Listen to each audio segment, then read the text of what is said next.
Welcome to our presentation of Audience as Networks. The readings of this week have an understanding of the framing of political phenomena on social media and is deeply intertwined with the dual dynamics of networks, encompassing both connective action and affective publics. Social media serve as a space where individuals connect and mobilize through connective action, forming digital networks that transcend traditional organizational structures. Within these networks, the framing of political issues is not solely an intellectual exercise, but also an affective one. Affective publics driven by emotions and sentiments play a significant role in shaping how political phenomena are perceived and communicated on social media. Hashtags, memes, and tagging, which contribute to framing, are not only tools for conveying information, but also mechanisms for expressing and sharing emotions within these affective publics. The emotional resonance within digital networks influences collective identity, facilitates collaboration in connective action, and contributes to the formation of a shared narrative. Consequently, the combined influence of connective action and affective publics on social media creates a nuanced and impactful environment where the framing of political phenomena is not only about information dissemination, but also about collective identity formation. More specifically, Bennett and Zuckerberg paper discuss the framing of political actions through the lens of connective action. They explore how digital media, both online and offline, is used to organize protests and political movements.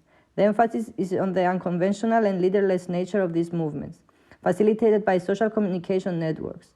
The text touches on the role of technology platforms in framing and spreading information with a focus on the collective identity of networks.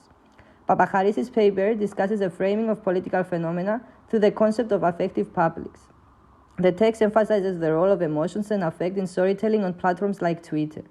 It discusses how hashtags and tagging serve as framing devices that allow network publics to collaboratively tell their stories. The text also touches on the disruption of dominant political narratives by presenting underrepresented viewpoints, which is a form of framing. In 2020, George Floyd, an African-American man, was murdered by a white police officer. A video of this was uploaded to Facebook, which re-sparked the Black Lives Matter movement and international outrage in regard to American police brutality. Chung and al. Describe a first wave of Black Lives Matter, which was initiated in 2013 after the murder of black teen Trayvon Martin.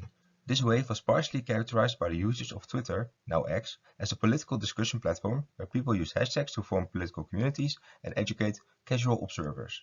The second wave was initiated by the murder of George Floyd and characterized through the usage of Instagram as a visual platform. Instagram's affordances allow political discussion, sharing ideologies, but also the facilitation of misinformation through multimodal conversation. The role of the visual has been studied before in regards to organizing protests, such as the 2019 Hong Kong protests. Zhang and al. Argued that contemporary offline and online protests are characterized by the usage of affordances on social media to present ideas and connect with others. Therefore, they aim to characterize the temporal trends of the second Black Lives Matter wave, visually analyze viral Instagram posts, and define the network structure through ideas such as opinion leadership and connective action. To analyze these aspects of Instagram, they collected 1.13 million public #Justice for George Floyd posts, their comments, and their metadata for analysis. Forms of analysis utilized include visual content analysis through perceptual hashing and comment interaction network analysis, while also diving into general data analytics. This paper focused on investigating the Black Lives Matter movement on Instagram rather than on Twitter. The aim was to find the opinion leaders, the geography of the movement, and the most shared images. In terms of geography, California and Minnesota had the highest activity and creation of content, whereas New York shared a lot of content. In their content analysis, there were different categories for the most shared images. These images were divided into injustice symbols, George Floyd portraits, logos of the movement, and information posts. The most popular image was the Blackout Tuesday image. Images can have different intentions throughout the movement.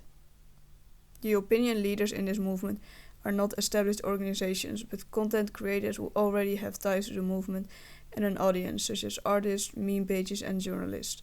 Instagram gave them the room to get big. In conclusion, they discovered that the most vivid phase was the moment of Blackout Tuesday. The fact that the opinion leaders in the network of the movement were content creators proved to them that these people can shape a movement on Instagram and help political action. The limitation from the study is that it was not visible how Instagram decided which images appeared during their content analysis. analysis of the Black Lives Matter movement as a specific network structure case study exemplifies many aspects of our weekly course material. Firstly, Bennett and Sagerberg's logic of connective action identify digital media as the core organizing agents where an involvement shifts to self-motivated sharing. This element of sharing is echoed by our chosen reading, identifying that Instagram users' activities are shaped by the scalability of the networking site and its ease of connection. Moreover, in connecting these two papers, we see a space for critique around connective action logics. While Bennett and Sagerberg assert the displacement of the free rider mentality due to connective action, our chosen reading study of the hashtag Blackout Tuesday identifies its potential performativity and lack of actual self-motivation for involvement. Additionally, Papaturisi identifies Twitter as a prominent arena for effective storytelling through text for fragmented individuals to connect more.